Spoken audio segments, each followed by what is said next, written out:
ससुराल ये चलाएगी। अरे बड़ी बहू कहाँ हो भाई तुम? दो दो बहू है घर में, लेकिन मजाल है जो घर के काम बिना कहे हो जाए। क्या हुआ माँ जी, क्यों शोर मचा रही हैं आप? अरे पागल नहीं हूं मैं, मुझे भी कोई शोर मचाने का शौक नहीं लगा। एक बात बताओ, आम का अचार डाला था मैंने और तुम दोनों से कहा था कि इसके अंदर थोड़ा सा तेल बढ़ाकर 1-2 दिन धूप दिखा देना। मेरी आवाज कान में गई थी तुम्हारे कि नहीं? माँ जी मैंने कब कहा कि आपने नहीं कहा था? आप बिल्कुल कहा था आपने।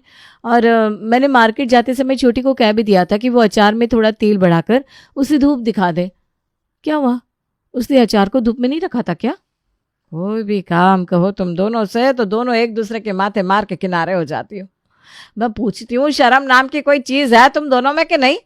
इतने साल हो गए तुम दोनों की शादी को, बच्चे बड़े होने को तैयार है, लेकिन एक काम की जिम्मेदारी नहीं है तुम्हें। क्या जीवन भर मैं तुम दोनों के सर पर बैठी रहूंगी? मुझे तो बस इसी बात की चिंता है, कल को अगर मेरी आंखें बंद हो गई ना तो पता नहीं क्या होगा इस घर का। माँ जी मैंने आपको बताया ना, मेरी इनमें कोई गलती नहीं है, फिर भी आप मुझे बातें सुनाती चली जा रही हैं। आप रुकिए ज़रा, मैं अभी छोटी को बुलाती हूँ। बड़ी बहू गुस्से में छोटी को आवाज़ लगाती है। छोटी, ए छोटी इधर आ। मैंने तुझे कहा था ना अचार को धूप दिखा देना और उसमें थोड़ा सा तेल डाल देना। तेरे कानों में आवाज़ नहीं आई थी क्या? घर के सारे काम की जिम्मेदारी सिर्फ मेरी है? ससुराल चलाने की सारी जिम्मेदारी सिर्फ बड़ी बहू की नहीं होती। तुम भी इस घर में बहू बनकर ही आई हो, इसलिए अपनी जिम्मेदारियां संभालना सीखो। देखो भाभी, पहली बात तो ये है कि जो काम आपको कहा जाता है ना, उसको आप खुद किया कीजिए। माँ जी आपको काम बताती है और आप अपने हिस्से का काम मेरे ऊपर धकेल कर दाएं बाएं हो जाती हो। खूब समझती हूँ मैं आपकी चालाकी। हाँ, मैंने सुना था आपने अचार को धूप दिखाने के लिए कहा था, लेकिन आपकी जानकारी के लिए बता दूं, मैंने भी पलटकर आपको उसी समय कह दिया था कि मैं इस समय कपड़े धो रही हूँ, मेरे पास फालतू समय नहीं है कि सीढ़ियाँ चढ़कर मैं छत पर जाऊं और अचार का डब्बा धूप में रखूं। बस हो गई शुरू दोनों। अब लड़ो छोटी छोटी बातों पर कुत्ते बिल्ली की तरह, ताकि सामने वाला खुद ही अपना मुंह बंद करके निकल जाए। 5 किलो अचार डाला था मैंने, पूरा का पूरा खराब हो गया। तुम दोनों से काम कहने से तो अच्छा है कि इंसान खुद ही उठकर काम निपटा ले। दोपहर के समय। अरे फ्रिज में दूध क्यों नजर नहीं आ रहा? सुबह दूध आया तो था। ये देखो, दूध तो अभी तक डब्बे से निकाल कर गर्म करने को ही नहीं रखा। इन दोनों के निकम्मेपन से तो तंग आ गई हूं मैं। साक्षी इधर आओ। अरे मम्मी जी क्या हो गया, क्यों थोड़ी थोड़ी देर में शोर मचाने लगती हो? होमवर्क करवा रही थी बच्चों को, अचानक से शोर करने लगी आप। ये बताओ, सुबह 9 बजे का दूध वाला दूध देकर गया है, अभी तक उबालने के लिए क्यों नहीं रखा? दोपहर के 2 बज रहे हैं, अब वो दूध बचा होगा किसी लायक? कब का फट गया होगा? जिम्मेदारी का कोई एहसास नहीं है तुम दोनों को। माँ जी जिस समय दूध वाला दूध देकर गया था ना, मैं बच्चों के लिए टिफिन पैक कर रही थी, फिर उसके बाद में उसे प्ले स्कूल छोड़ कर आई। भाभी तो घर में ही थी, उनको गर्म कर देना चाहिए ना दूध। आप भी हर बात के लिए बस मुझ पर चिल्लाने लगती हैं। भाभी से आप कभी भी कुछ नहीं कहती। हाँ, बहुत डरती हूँ ना मैं तेरी भाभी से। दोनों के दोनों एक ही थाली के चट्टी बट्टी हो, काम तो कोई भी नहीं करती तुम दोनों में से। अरुणा अपनी दोनों बहुओं साक्षी और रचना की काम चोरी से बहुत परेशान थी। दोनों ही घर के कामों की जिम्मेदारी एक दूसरे के ऊपर सौंपकर अपना पल्लू झाड़ने की कोशिश किया करती थी, जिसकी वजह से अरुणा काफी टेंशन में रहती थी। माँ कैसी हो तुम? मैं ठीक हूँ बेटा, तुम बताओ। अभी अभी डिलीवरी हुई है, अकेले कैसे मैनेज करोगी तुम? वहाँ दामाद जी कैसे बच्चे की देखभाल और सब कुछ अकेले संभाल पाएंगे? मुझे भी इसी बात की चिंता है माँ, कोई ढंग की मेड भी नहीं मिल पा रही है। घर ऑफिस बच्चा सबकी जिम्मेदारी संभालते संभालते अरुण की हालत खराब हो गई है।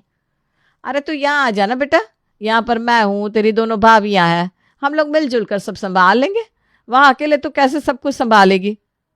माँ के कहने पर नमिता अपने 10 दिन के छोटे से बच्चे को लेकर मायके चली आती है।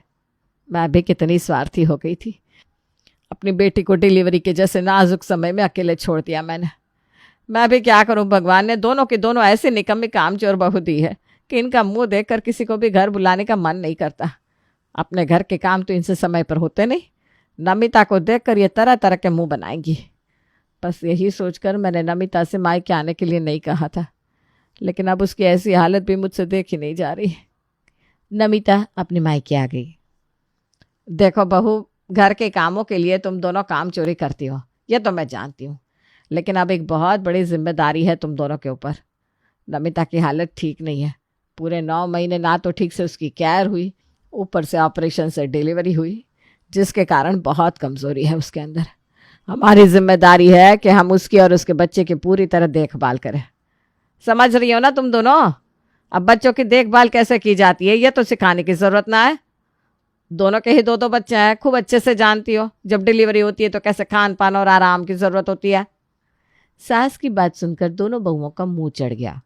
लो, यहाँ अपने ही काम नहीं निपटते और ये अपनी बेटी को और बुलाकर बैठ गई हैं। ये क्या बात है कि हम सबके बच्चे पैदा होने पर उनकी सेवा सत्कार करें? वैसे तो बड़ी पैसे वाली बनती है नमिता दीदी, पैसे खर्च करके कोई मेड क्यों नहीं लगवा ली? यहाँ हमारा जीना मुश्किल करने के लिए चली आ रही है। बिल्कुल ठीक कह रही है भाभी। वैसे तो माँ जी बहुत ठसक दिखाती है अपनी बेटी की अमीरी की। अब वो अमीरी कहाँ चली गई? अरे जब हम दो मुफ्त की नौकरानी है तो क्यों पैसा खर्च करके मेड रखेंगे ये लोग? आपको पता भी है कितनी महंगी मिलती है ये जापा करने वाली नौकरानी? 30-40 हज़ार तक ले लेती है एक महीने के। माँ जी ने ही मना कर दिया होगा, क्या ज़रूरत है इतना पैसा खर्चा करने की, दोनों काम वाली है तो घर में, तू आ जा, तेरी सेवा मैं उनसे करवा दूंगी। अगर ऐसी बात है ना छोटी, तो मैंने भी दिन में तारे ना दिखा दिए तो मेरा नाम भी रचना नहीं। अरे आजकल की इतनी फास्ट लाइफ है, किसी के पास फालतू टाइम है क्या किसी के लिए? यहाँ अपने बच्चों के लिए समय बचता नहीं और अब हम इनका बच्चा और पाल दे। साफ बता रही हूँ, मुझसे ये सब नहीं होने वाला। वैसे छोटी, तेरे बच्चे तो भी छोटे हैं, तू चाहे तो नमिता और उसके बच्चे के लिए टाइम निकाल सकती है, लेकिन मुझे तो बच्चों की पढ़ाई लिखाई सब देखना होता है ना। बड़े क्लासेस में आ गए मेरे बच्चे, अब मैं पूरा दिन सिर्फ रसोई और घर में फंसी रहूंगी तो उनके भविष्य के बारे में कब सोचूंगी? लो भाभी, आपने तो बिल्कुल ही कमाल कर दिया। जब बच्चे छोटे होते हैं ना तो ज्यादा काम होता है। अरे मेरे दोनों बच्चे छोटे छोटे हैं, पूरा दिन मम्मी मम्मी करके मेरी जान खाए रहते हैं। मैं तो खुद इसी चक्कर में रहती हूँ कि किस तरह काम खत्म हो, तो मैं 2 मिनट सुकून से अपने बच्चों के साथ समय बिताऊं, और आप मुझे ही नमिता के काम के लिए धकेल रही हैं। दोनों बहुओं ने अपनी अपनी कमर कस ली थी कि वो दोनों नमिता के काम करने में अपना टाइम वेस्ट नहीं करेंगी। अगले दिन, अरे बड़ी बहू, नाश्ता नहीं बनाया तुमने अभी तक? सुबह के 10 बज रहे हैं।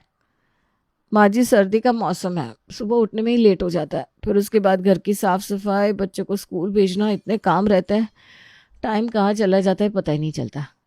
आधे घंटे में लगा रही हूँ नाश्ता।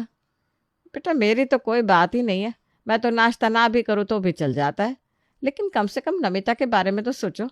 छोटा सा बच्चा है, रात भर उसको दूध पिलाना होता है, उससे तो कम से कम समय से नाश्ता दे दिया करो। अच्छा नाश्ता ना सही, कम से कम 1 गिलास दूध तो दे ही सकती हो गर्म करके। ठीक है मम्मी जी, मैं दूध गर्म करके दे आती हूँ दीदी को। अरे बेटा खाली दूध मत देना, थोड़ा सा ड्राई फ्रूट घी में फ्राई करके देना। कमजोरी है ना अभी उसको, अच्छे से खाएगी पिएगी तभी तो जल्दी जल्दी ताकत आएगी उसके शरीर में। मम्मी जी दूध मैंने गर्म कर दिया है, अब आप ये ड्राई फ्रूट फ्राई करने के लिए भाभी से कह दो। मैंने वॉशिंग मशीन लगाई हुई है, कपड़े सुखाकर अभी आती हूँ, वरना फिर कपड़े नहीं सूखेंगे। दोनों बहुओं को काम से किनारा करते देखा अरुणा खुद जाकर रसोई में बेटी के लिए ड्राई फ्रूट्स तलने लगती है। इन दोनों से तो कुछ उम्मीद ही नहीं है, सीधा सीधा काम को मना करके चली जाती है। बेचारी नमिता भी सब देख रही है, लेकिन वो भी शर्मिंदगी के कारण कुछ बोल नहीं पाती। कुछ देर बाद जब अरुणा नाश्ता लेकर बेटी के कमरे में पहुंचती है तो देखती है उसके कमरे में गंदे कपड़ों का ढेर लगा हुआ है। ये साक्षी तुम्हारे कमरे से गंदे कपड़े नहीं ले गई क्या? नहीं ना मम्मी, मेरे कपड़े तो 2 दिन से धुले ही नहीं। मुन्ना की भी कपड़ों का ढेर लग गया है। मैं आज सारे कपड़े धो दूंगी, आप चिंता मत करो। अरे नहीं बेटा, तुझे काम करना होता तो यहाँ थोड़ी ना बुलाती। रुक जा तू, मैं भेजती हूँ छोटी बहू को, वो धो देगी। छोटी बहू, तू कपड़े धोने गई थी ना, तो नमिता के कमरे से कपड़े लेकर क्यों नहीं गई? ढेर लगा हुआ है उसके कमरे में कपड़े का, अब ऐसी हालत में वो खुद कपड़े धोएगी क्या? और एक बात बताओ, तुम्हें कौन सा हाथ से धोने हैं उसके कपड़े? घर में वॉशिंग मशीन है, इतना तो कर ही सकती हो कि उसके कपड़े उठाकर वॉशिंग मशीन में डाल दो। मम्मी जी घर में पहले से इतने सारे कपड़े होते हैं धोने के लिए, धोते धोते आधा दिन निकल जाता है मेरा, और कपड़े धोने के अलावा और भी तो काम है ना मेरे पास। आप ऐसा करिए, भाभी को बोल दीजिए जो बचे हुए कपड़े हैं वो भाभी धो देंगी। बड़ी बहू, छोटी से तो कोई भी काम कहना ही बेकार है। ऐसा कर बेटा, तू नमिता के कमरे से कपड़े लेकर मशीन में डालकर चला दे। अब मैं 2 मंजिल चढ़ नहीं पाती ना, मेरे घुटनों में प्रॉब्लम है, वरना मैं खुद ही मशीन में धोकर सुखा देती उसके ये कपड़े। ये 2 मंजिल पर वॉशिंग मशीन रखने का सबसे ज्यादा नुकसान ना मुझे उठाना पड़ रहा है।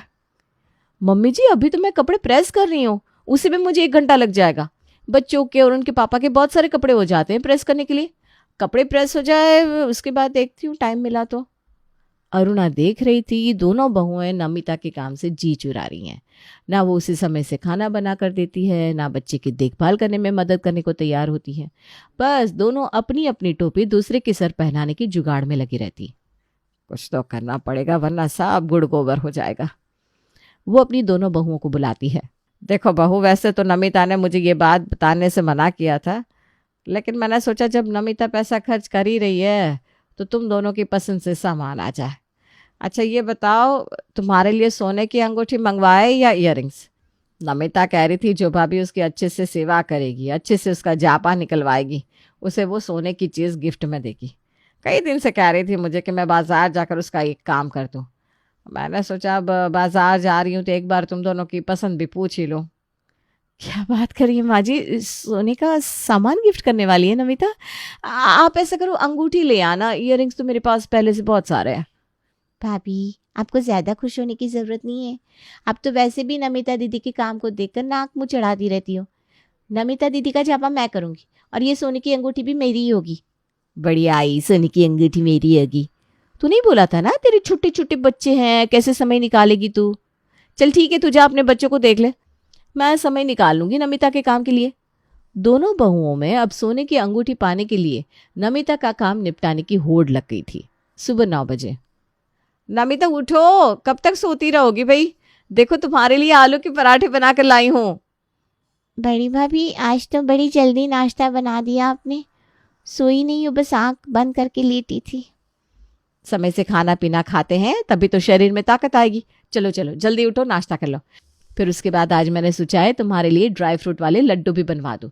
थोड़ा घी दूध खाओगी तभी तो शरीर में ताकत आएगी। भाभी, आपको इतना भी नहीं पता कि जच्चा को क्या खिलाया जाता है? नमिता, तुम ये आलू के पराठे छोड़ो और ये मेरी वाली खीर खाओ। गुड़ डालकर पकाया है मैंने, बहुत फ़ायदा करता है। बच्चे और तुम्हारे दोनों के लिए बहुत फ़ायदेमंद है। और आज शाम तक ना जैतून का तेल भी आ जाएगा, उसी से मुन्ना की मालिश करेंगे, हड्डियों में जान आएगी। बाकी ये बाजार में मिलने वाले मिलावटी तेलों से बच्चे की मालिश करने की कोई ज़रूरत ना है। अरे ये सूरज आज कहाँ से निकला है? दोनों भाभीियों के व्यवहार में इतना अंतर अचानक से, इतना प्यार कैसे टपकने लगा? नहीं भाभी, कोई ज़रूरत नहीं थी तेल की। अभी तो मुझसे ज़्यादा देर बैठा भी नहीं जाता, तो अभी मैं मुन्ना की मालिश नहीं कर रही हूँ। सोच रही हूँ थोड़ा रिकवर हो जाऊँ, उसके बाद ही मुन्ना की मालिश शुरू करूँगी। बड़ी भाभी के होते हुए मुन्ना बिना मालिश के रह जाएगा क्या? आज से मुन्ने की मालिश की जिम्मेदारी मेरी। तुम देखना कैसे 1 महीने में गोल मटोल हो जाएगा। जब से सोने की अंगूठी मिलने की बात हुई थी, दोनों भाभीियों के रंग ढंग भाव सब बदल गए थे। दोनों के बीच में तो एक ऐसी रेस से लग गई थी कि कौन ज्यादा सेवा करेगा ननद रानी की और ले जाएगा अंगूठी। जिन भाभीियों को दिन में 2 वक्त का खाना बनाने में भी तारे दिखते थे, वो दिन में 6-6 बार अलग अलग तरह की चीज बनाकर नमिता के सामने लाकर रखती थी और लाड़ प्यार से उसे खिलाने की कोशिश करती। सो अलग। अरे ऐसे कैसे चलेगा? इतना सा खाती हो तुम, बच्चे को कैसे ताकत मिलेगी? थोड़ी डाइट बढ़ाओ अपनी। ये देखो, मैंने ना बादाम डालकर हलवा बनाया है तुम्हारे लिए, थोड़ा सा खा लो, शरीर में ताकत आ जाएगी। हाँ देखो नमिता, आज से ना चावल बंद है तुम्हारा, बच्चों को ठंड लग जाती है। भाभीियों का इतना प्यार और लाड देखकर नमिता भी मन ही मन बहुत खुश थी। अभी तक जो उसके मन पर बोझ था कि उसके मायके आकर भाभीियों का काम बढ़ा दिया है, वो हटने लगा था। एक दिन रचना की माँ उससे मिलने उसके ससुराल आती है। बहन जी, ये आपने बहुत अच्छा किया कि आप नमिता को यहाँ ले आई। भाई ऐसे समय पर देखभाल की बहुत ज़रूरत होती है, और अगर माँ बाप नहीं करेंगे तो और कौन करेगा बच्चों की देखभाल? बिल्कुल ठीक कह रही है बहन जी आप, लेकिन माफ़ कीजिएगा, अगर आपने ये बात रचना के मन में भी डाली होती तो ज़्यादा बेहतर होता। मैंने अपनी बेटी को यहाँ बुला ज़रूर लिया, लेकिन 1 महीना बिताना मेरे लिए कितना मुश्किल हो गया ये मैं ही जानती हूँ। जब बेटों की शादी हो जाती है ना, तो माँ बाप का परिवार पर कोई हक ही नहीं रह जाता। घर वैसे ही चलता है जैसे बहुएं चलाना चाहती हैं। मैं कुछ समझी नहीं बहन जी, आप कहना क्या चाह रही हैं? बहन जी, ये जो मेरी दोनों बहुएं हैं आपको नमिता की सेवा में लगी हुई दिखाई दे रही है ना, वो प्रेम के कारण ऐसा नहीं कर रही, बल्कि लालच के कारण कर रही है। जब मैंने देखा रचना और साक्षी दोनों ही नमिता के काम करने से जी चुरा रही है, तो मैंने एक झूठ बोला कि जो नमिता की सेवा करेगा नमिता उसे सोने की अंगूठी देगी। बस इस अंगूठी को पाने के लालच में ये दोनों जी जान से उसकी सेवा में लगी हुई हैं। अरुणा की बात सुनकर रचना की माँ को बहुत दुख पहुंचता है। वो रचना से मिलने के लिए अकेले में उसके कमरे में जाती है। बेटा, मुझे तो यही लगा था तू अपनी ननद की तकलीफ समझकर उसके बुरे वक्त में उसके काम आ रही है, लेकिन समधन जी ने बताया कि ये सारा खेल सोने की अंगूठी का है। बेटा, सोने की अंगूठी या पैसे देकर तो वो बाहर वालों से भी अपना काम करवा सकती थी, लेकिन इंसान दुख तकलीफ में अपने परिवार की तरफ इसीलिए भागता है क्योंकि उसे पता है वहाँ कुछ ऐसे रिश्ते हैं जो निस्वार्थ भाव से उनके लिए कुछ भी करने को तैयार हो जाएंगे। और अगर रिश्तों में भी स्वार्थ आ जाए तो वो रिश्ते किस काम के। आज अपनी ननद और उसके बच्चे की देखभाल करने में तुम्हें बहुत बुरा लग रहा है ना? भूल गई वो समय जब तेरे दोनों बच्चों की डिलीवरी हुई थी? कितने अधिकार से तुम मायके आई थी। पूरे 3 महीने तक मैंने तुझे ससुराल नहीं आने दिया था। ऐसा नहीं है कि तेरी सास तेरी देखभाल नहीं कर सकती थी, लेकिन माँ का दिल ही ऐसा होता है कि वो तकलीफ में अपने बच्चों को अपने सामने रखना चाहती है। जब मुझे पूरी तसल्ली हो गई तो अब बिल्कुल ठीक है और अपने परिवार का ख्याल रखने लायक हो गई है, उसके बाद ही मैंने तुझे यहाँ भेजा। तू ही बता, तेरे खाने पीने में, आराम में या बच्चों की देखभाल में मैंने या तेरी भाभी ने कभी कोई कसर छोड़ी? तेरे कहने से पहले सब कुछ तैयार करके तुझे देते थे या नहीं? ये समय तो सबके जीवन में आता है बेटा। आज तेरे बच्चे बड़े हो गए तो तू अपना समय भूल गई क्या? आप बिल्कुल ठीक कह रही हो मम्मी, मुझसे बहुत बड़ी गलती होगी। मैंने हमेशा अपनी जिम्मेदारियों से बचने की कोशिश की, ये सोचा ही नहीं कि ये तो समय का पहिया है, घूम कर एक दिन सबके पास आता है। मैं आज ही माँ जी के पास जाकर अपने किए की माफ़ी मांगूंगी और मैं वादा करती हूँ आपसे मैं नमिता की देखभाल पूरे दिल से करूंगी, किसी लालच में नहीं।